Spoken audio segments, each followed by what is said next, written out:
உணவால் இணையும் உள்ளங்களுக்கு வணக்கம். இந்த வீடியோவில் முட்டை தொக்கு எப்படி செய்யலான்னு பார்க்க போகிறோம். முதல்ல ஸ்டவ் ஆன் பண்ணிவிட்டு பாத்திரத்தில் 2.5 டேபிள் ஸ்பூன் எண்ணெய் ஊற்றிடலாம்.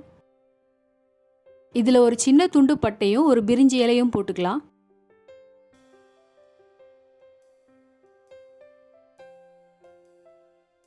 இப்போ 2 கொத்து கருவேப்பிலையும் கட் பண்ண 4 பெரிய வெங்காயத்தையும் இதில் போட்டுக்கிறேங்க.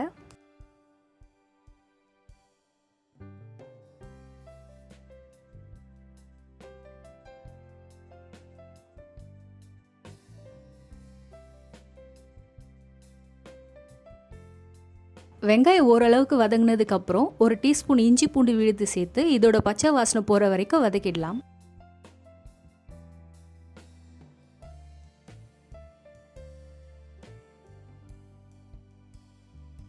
இது கூட கட் பண்ண 4 பெரிய சைஸ் தக்காளி சேர்த்துக்கிறேன்.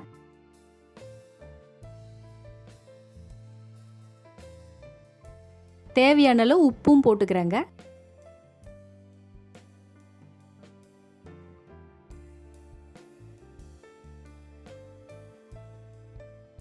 தக்காளியோட பச்சை வாசனைலாம் போய் நல்லா வதங்கிடுச்சுங்க.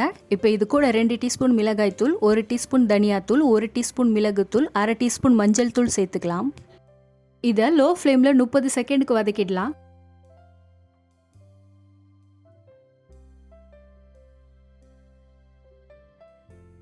இதில் 1/2 கப் தண்ணி சேர்த்துக்கிறேன்.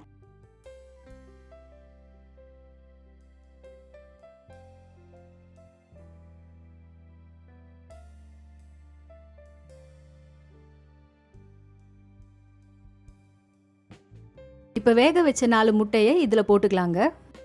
முட்டையை 4 சைடும் கீறி போட்டிருக்கேன். இதை நல்லா கலந்து விட்டுட்டு மூடி போட்டு லோ ஃப்ளேமில் 2 நிமிஷத்துக்கு வச்சுக்கலாம். அவ்வளோதாங்க, முட்டை தொக்கு இப்போ சூப்பராக ரெடி ஆயிடுச்சு. கடைசியாக பொடியாக கட் பண்ண கொத்தமல்லியை இதில் போட்டுக்கலாம். இப்போ இதை கலந்து விட்டுட்டு ஸ்டவ் ஆஃப் பண்ணிடலாம்.